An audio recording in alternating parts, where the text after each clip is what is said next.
Merhaba arkadaşlar, kanalıma hoş geldiniz. Bugünkü modelimizi şöyle güzel pudra rengi bir ipim var. Şöyle az kalın bir ip. Onunla harika bir model başlayacağız. Kullanacağım şiş 4 numara. Modelimiz oldukça güzel ve kolay bir model. İnşallah siz de beğenir, benimle yaparsınız. Dilerseniz yapım aşamalarına geçelim. Modelimize ilmeklerimizi alarak başlayalım. Şu şekilde birinci ilmeğimi aldım. Şöyle ilmeklerimi çıkartalım. Bu model için 4 ve 4'ün katları artı 2 ilmek sayısına ihtiyacımız var. Ben şöyle küçük bir anlatım yapacağım için az bir ilmek sayısına ihtiyacım var. Siz yapacağınız örgüye göre ilmek sayısını bu şekilde ayarlayabilirsiniz.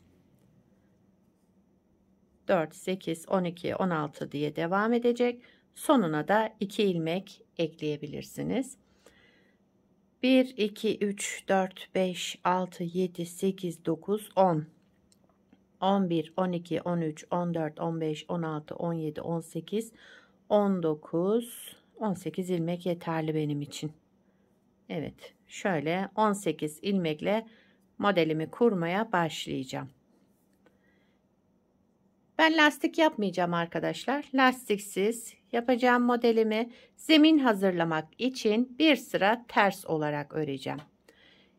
Kenar ilmeğimi ilk sıra olduğu için ördüm. Bir sıra şöyle ilmeklerimi ters olarak yapacağım. Yani bu zemin hazırlamak için modelimize dahil değil arkadaşlar. Siz istediğiniz lastiğin üzerine başlayabilirsiniz.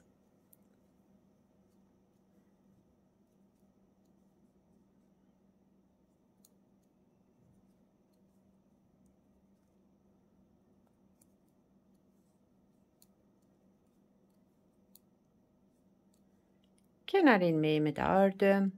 Bir sıra ters olarak ördüm. Şimdi modelimizin birinci sıra ön yüzündeyiz. Modelimiz zaten 2 sıradan oluşmakta. Birinci sıra ön yüzündeyiz. Kenar ilmeğimi örmeden aldım. 1, 2. İkinci ilmeğin arka boşluğundan yani şuradan bir ilmek çıkardım. Şu şekilde aldım. Hafif uzatıyorum. Bir ilmek doladım şişime. Daha sonra sıradaki 2 ilmeğimi de ikisini bir düz örerek kestim. Yani 2 ilmekten 3 ilmek çıkardım. Sıradaki 2 ilmeğimi de yine ikisini bir düz örerek kestim. Buraya kadar bir model. 1, 2. İkinci ilmeğin arka boşluğundan bir ilmek çıkardım. Şu şekilde hafif uzatarak aldım. Şişime bir kez ipimi doladım. Daha sonra sıradaki 2 ilmeğimi ikisini bir düz örerek kestim. Sıradaki 2 ilmeğimi yine düz örerek ikisini bir kestim. Yani 4 ilmekten 4 ilmek çıkarmış olduk. İlmek sayımızda artma veya eksilme olmadı. Aynı devam ediyor.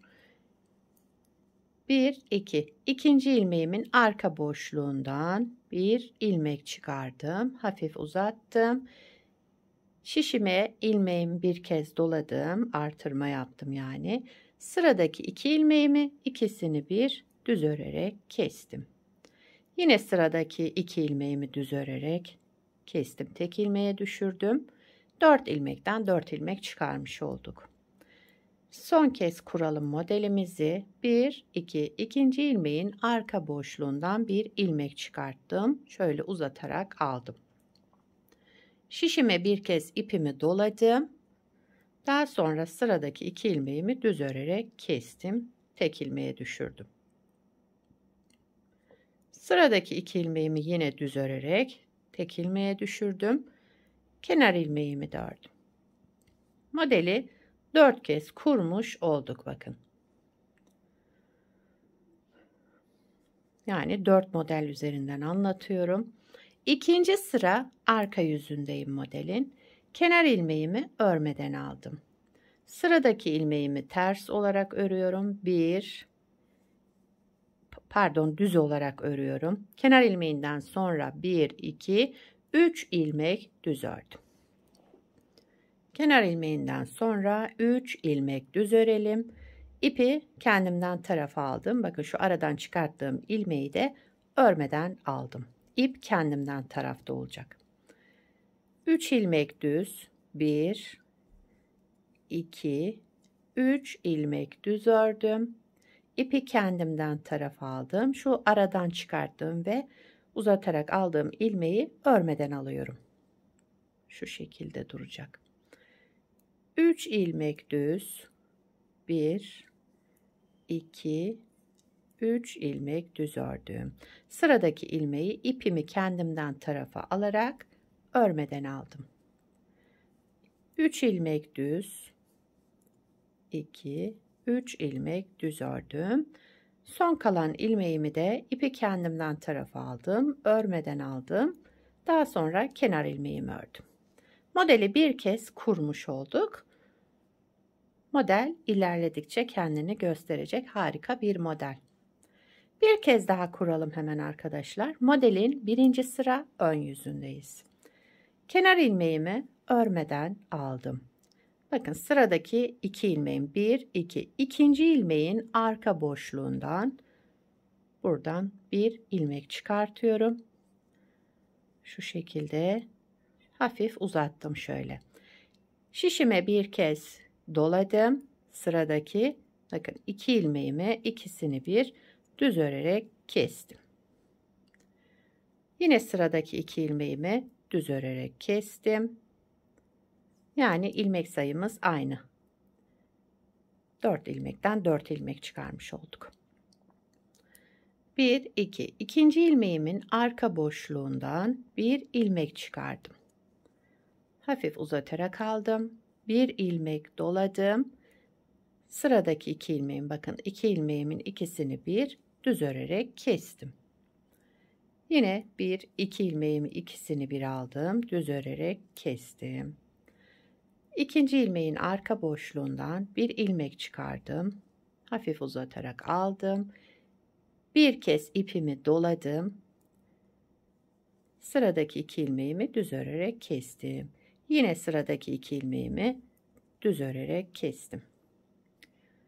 1, 2. İkinci ilmeğin arka boşluğundan bir ilmek çıkardım. Uzatarak aldım. Ve 2 ilmeğimi bir kere doladım şurada. İlmek çıkartıp aldıktan sonra bir kez doluyoruz. Daha sonra 2 ilmeğimizi düz örerek keselim. Sıradaki 2 ilmeğimizi de yine düz örerek kestik. Kenar ilmeğimi de ördüm. Birinci sıra ön yüzünde bu işlemleri yaptım. İkinci sıra arka yüzündeyim. Kenar ilmeğimi örmeden aldım. 1, 2, 3 ilmek düz ördüm. Aradan çıkarttığım bakın şu ilmeğimi ipimi kendimden tarafa alıyorum. Örmeden alıyorum.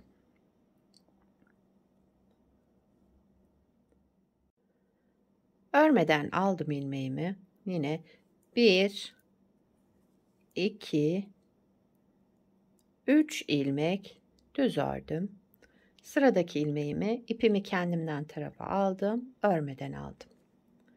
3 ilmek düz. 1, 2, 3 ilmek düz ördüm. Sıradaki ilmeğimi örmeden aldım. 1, 2, 3 ilmek düz ördüm. Sıradaki ilmeğimi ipimi kendimden tarafa aldım. Örmeden aldım. Kenar ilmeğimi de ördüm. Modeli 2 kez kurmuş olduk. İsterseniz bir kez daha hemen kurayım ben. Daha anlaşılır olsun. Kenar ilmeğimi örmeden aldım. Modelin birinci sıra ön yüzündeyiz. 1, 2. İkinci ilmeğin arka boşluğundan bir ilmek çıkarttım. Örmeden aldım. Şişime bir kez doladım. Daha sonra sıradaki 2 ilmeğimi düz örerek kestim. Yine sıradaki 2 ilmeğimi düz örerek kestim. Aynı şekilde devam ediyoruz sıra sonuna kadar. Birinci sıra ön yüzündeyiz modelimizin.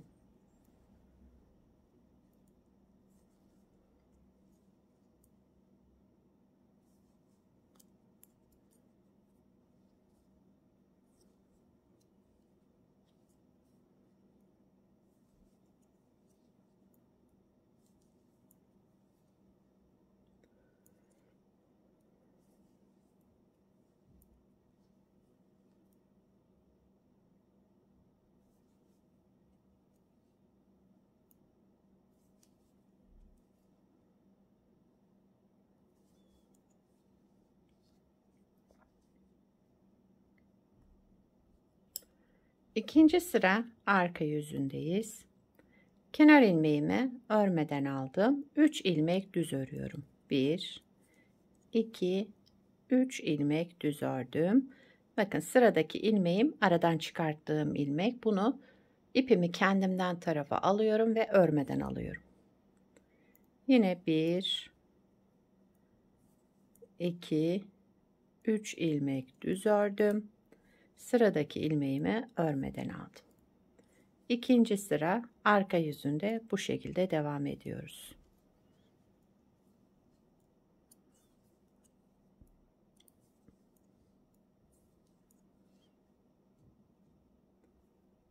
Kenar ilmeğimi de ördüm. Evet, modeli 3 kez kurmuş olduk. Bakın model kendini göstermeye başladı. Bugünkü modelimiz de böyleydi arkadaşlar. Ben daha önce de bir parça örmüştüm. Onu da size göstereyim hemen. Bakın bunu da daha önce ördüm. Şöyle size göstermek için bunu da beraber ördük. Bunu lastiksiz yaptık. Şu şekilde oldu. Bunu da şöyle tekstil tipi lastikle başladım. Bu lastiği kullandım. Onu da görmenizi istedim. Modelimizin arka yüzü de bu şekilde. Bakın şöyle güzel.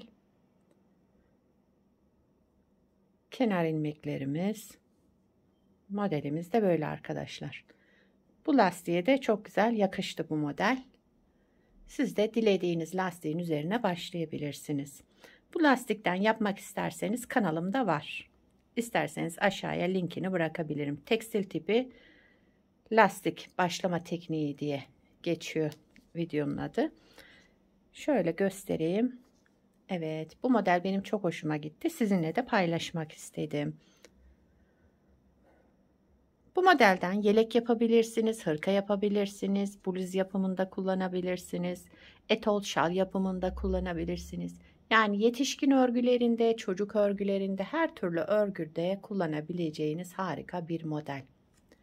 İnşallah siz de beğenir, benimle yaparsınız. Sizler de nelerde kullanacaksınız, onları da yorumlarda belirtirseniz sevinirim. Beni buraya kadar izlediyseniz arkadaşlar, bir beğeni yapmayı, yorum yapmayı, beni desteklemeyi unutmayın.